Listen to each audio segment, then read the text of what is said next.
बोलिए श्री हरि विष्णु भगवान की जय। पुत्रदा एकादशी की जय। सद्गुरुदेव भगवान की जय। आइए पौष मास की पुत्रदा एकादशी का महात्मा श्रवण करें और इसके बारे में जो संशय है उसका भी निदान कर लेते हैं। एकादशी 30 दिसंबर सुबह 7:50 से आरंभ होगी और ये 31 दिसंबर सुबह 5 बजे तक है। तो उदया तिथि के अनुसार अगर हम कहें तो लोगों के मन में जो संशय है कि 7 बजे भी उदया तिथि नहीं और 5 बजे भी लग रहा है, तो एक बड़ा स्पष्ट बताया, सीधा साधा, जो विशेषतः कहा जाता है कि हमेशा जो व्रत करें हम, व्रत हमेशा जो भी दसवीं वाली एकादशी जो है, दसवीं बेधी एकादशी का व्रत ना किया करें। हम करें द्वादशी युक्त एकादशी या द्वादशी के दिन करें, उससे हमें विशेष लाभ होता है।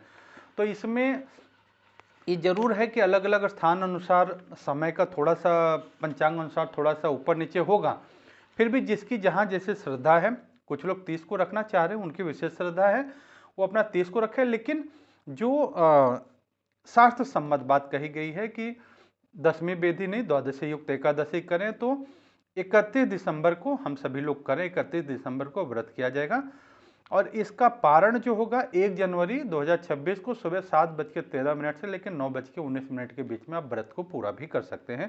पारण का नियम आप जानते ही हैं। तो जैसे हम जानते हैं पुत्रदा एकादशी है तो संतान प्रदान करने वाली है, सुख संपत्ति प्रदान करने वाली, भगवान श्री हरि विष्णु माँ लक्ष्मी की प्रसन्नता प्रदान करने वाली एकादशी है। आइए एकादशी महात्मा का श्रवण बहुत श्रद्धा भाव से एकादशी महात्मा का श्रवण करते हैं। युधिष्ठिर बोले, श्री कृष्ण कृपा करके पौष मास के शुक्ल पक्ष की एकादशी का महात्मा बताइए। उसका नाम क्या है, उसे करने की विधि क्या है, उसमें किस देवता का पूजन किया जाता है? युधिष्ठिर ने भगवान श्री कृष्ण से पूछा। भगवान श्री कृष्ण ने कहा, राजन, पौष मास के शुक्ल पक्ष की जो एकादशी है उसका नाम पुत्रदा है।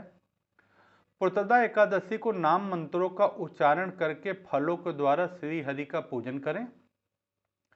नारियल के फल, सुपारी, बिजोरा नींबू, जमीरा नींबू, अनार, सुंदर आंवला, लौंग, बेर तथा विशेषतः आम के फलों से देव देवेश्वर श्री हरि की पूजा करनी चाहिए। इसी प्रकार धूप दीप से भी भगवान की अर्चना करें। पुत्रदा एकादशी को विशेष रूप से दीप दान करने का विधान है। रात को वैष्णव पुरुषों के साथ जागरण करना चाहिए। जागरण करने वाले को जिस फल की प्राप्ति होती वह 1000 वर्ष तपस्या करने से भी नहीं मिलता। यह सब पापों को हरने वाली उत्तम तिथि है। चराचर जगत सहित समस्त त्रिलोकी में इससे बढ़कर कोई भी तिथि नहीं है। समस्त कामनाओं तथा सिद्धियों के दाता भगवान नारायण इस तिथि के आदि देवता हैं। पूर्व काल की बात है, भद्रावती पुरी में राजा सुकेतुमान राज्य करते थे। उनकी रानी का नाम चंपा था। राजा को बहुत समय तक कोई वंशधर पुत्र नहीं प्राप्त हुआ, इसलिए दोनों पति पत्नी सदा चिंता और शोक में डूबे रहते थे।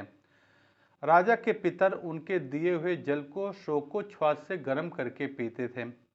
राजा के बाद कोई ऐसा नहीं दिखाई देता जो हम लोगों का तर्पण करेगा, ऐसा सोचकर पितर दुखी रहते थे। एक दिन राजा घोड़े पर सवार हो गहन वन में चले गए। पुरोहित आदि किसी को इस बात का पता न था। मृग और पक्षियों से सेवित उस सघन कानन में राजा भ्रमण करने लगे। मार्ग में कहीं सियार की बोली सुनाई पड़ती तो कहीं उल्लुओं की। जहां तहां भालू और मृग दृष्टि गोचर हो रहे थे। इस प्रकार घूम घूमकर राजा वन की शोभा देख रहे थे। इतने में दोपहर हो गई। राजा को भूख और प्यास सताने लगी। वे जल की खोज में इधर उधर भटकने लगे। किसी पुण्य के प्रभाव से उन्हें एक उत्तम सरोवर दिखाई दिया, जिसके समीप मुनियों के बहुत से आश्रम बने हुए थे। शोभाशाली नरेश ने उन आश्रमों की ओर देखा। उस समय शुभ की सूचना देने वाले शकुन होने लगे। राजा के दाहिना नेत्र, दाहिना हाथ फड़कने लगा, जो उत्तम फल की सूचना दे रहा था। सरोवर के तट पर बहुत से मुनि वेद पाठ कर रहे थे। उन्हें देखकर राजा को बड़ा हर्ष हुआ। वे घोड़े से उतरकर मुनियों के सामने खड़े हो गए और पृथक पृथक उन सबकी वंदना करने लगे। वे मुनि उत्तम व्रत का पालन करने वाले थे। जब राजा ने हाथ जोड़कर बारंबार दंडवत किया तब मुनि बोले, राजन हम लोग तुम पर प्रसन्न हैं। राजा बोले, आप लोग कौन हैं, आपके नाम क्या हैं तथा आप लोग किस लिए हैं एकत्रित हुए, कृपा करके यह सब बताइए। मुनि बोले, राजन हम लोग विश्व देव हैं और यहाँ स्नान के लिए आए हैं। माघ मास निकट है, आज से 5वें दिन माघ का स्नान आरंभ हो जाएगा और आज ही पुत्रदा नाम की एकादशी है जो व्रत करने वाले मनुष्यों को पुत्र देती है। राजन कहा, विश्व देवगण यदि आप लोग प्रसन्न है तो मुझे पुत्र दीजिए। ऐसा राजा ने प्रार्थना किया। राजा ने उनसे प्रार्थना किया कि यदि आप लोग प्रसन्न है तो मुझे पुत्र दीजिए। मुनि बोले, राजन आज पुत्रदा नाम की एकादशी है, इसका व्रत बहुत विख्यात है, तुम आज इस उत्तम व्रत का पालन करो। महाराज भगवान केशव के प्रसाद से तुम्हें अवश्य पुत्र की प्राप्ति होगी। भगवान श्री कृष्ण कहते हैं, युधिष्ठिर इस प्रकार उन मुनियों के कहने से राजा ने उक्त उत्तम व्रत का पालन किया। महर्षियों के उपदेश के अनुसार विधि पूर्वक पुत्रदा एकादशी का अनुष्ठान किया। फिर द्वादशी को पारण करके मुनियों के चरणों में बारंबार मस्तक झुकाकर राजा अपने घर आए। तदनंतर रानी ने गर्भ धारण किया। प्रसव काल आने पर पुण्य कर्मा राजा को तेजस्वी पुत्र प्राप्त हुआ, जिसने अपने गुणों से पिता को संतुष्ट कर दिया। वह प्रजा का पालक हुआ। इसलिए राजन पुत्रदा को उत्तम व्रत अवश्य करना चाहिए। मैंने लोगों के हित के लिए तुम्हारे सामने इसका वर्णन किया है। जो मनुष्य एकाग्र चित्त होकर पुत्रदा एकादशी का व्रत करते हैं वह इस लोक में पुत्र पाकर मृत्यु के पश्चात स्वर्गगामी होते हैं।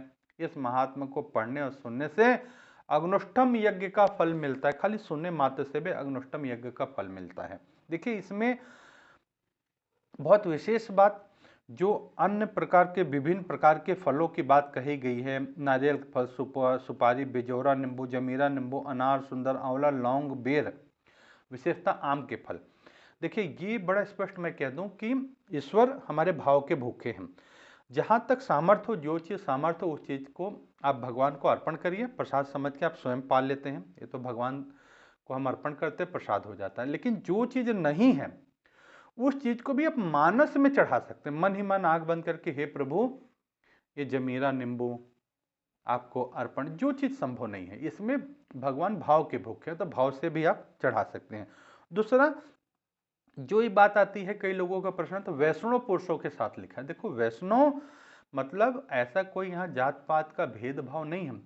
जो हरि श्री हरि भगवान विष्णु को प्रेम करता है, जो अपने आप को गलत कार्यों से बचा के रखता है, जो पवित्र विचार मन वाला है, ऐसे लोगों के साथ, जो भी सत्संगी हैं, मंत्र दीक्षित साधक है, ध्यान भजन में उनका नियम है, ऐसे लोगों के साथ में आप जो है जागरण करते हैं तो विशेष फलदायी है। और जागरण पूरी रात ना भी करें तो आप रात्रि 12 बजे तक का भी जागरण कर सकते हैं, उससे कम का भी कर सकते हैं। और व्रत रखना मंगलकारी है, लेकिन मैं हर बार निवेदन करता हूं कि जो बच्चे हैं, वृद्ध है, बीमार है, गर्भवती माताएं हैं, वो मन ही मन भगवान की प्रार्थना कर लीजिए। और एक चीज़ इसमें बहुत विशेष, पुत्रदा एकादशी के बहुत सारे शुभ योग भी आ रहे हैं। जिनके संतान के कष्ट हैं, परेशानी है, बीमारी है, बच्चों की तकलीफ है, जिनके संतान हैं लेकिन संतान को स्वास्थ्य को लेकर चिंता है, आपको उसके भविष्य को लेकर चिंता है, वो लोग भी इस व्रत का अनुष्ठान कर सकते हैं। और अब अगर जो व्रत नहीं कर सकते हैं उनके लिए बड़ा विशेष उपाय क्या है? उनके लिए ये है कि अगर आप व्रत नहीं कर सकते तो सारा दिन भगवान का, जब भी, सारा दिन मेरा कहने का तात्पर्य यह है कि आपको कार्य अपना नहीं छोड़ना है। कार्य करते हुए भी मौन रह के जितना हो सके भगवान श्री हरि विष्णु का ध्यान करिए, उनके नाम का उच्चारण करिए, मन ही मन कीर्तन करिए।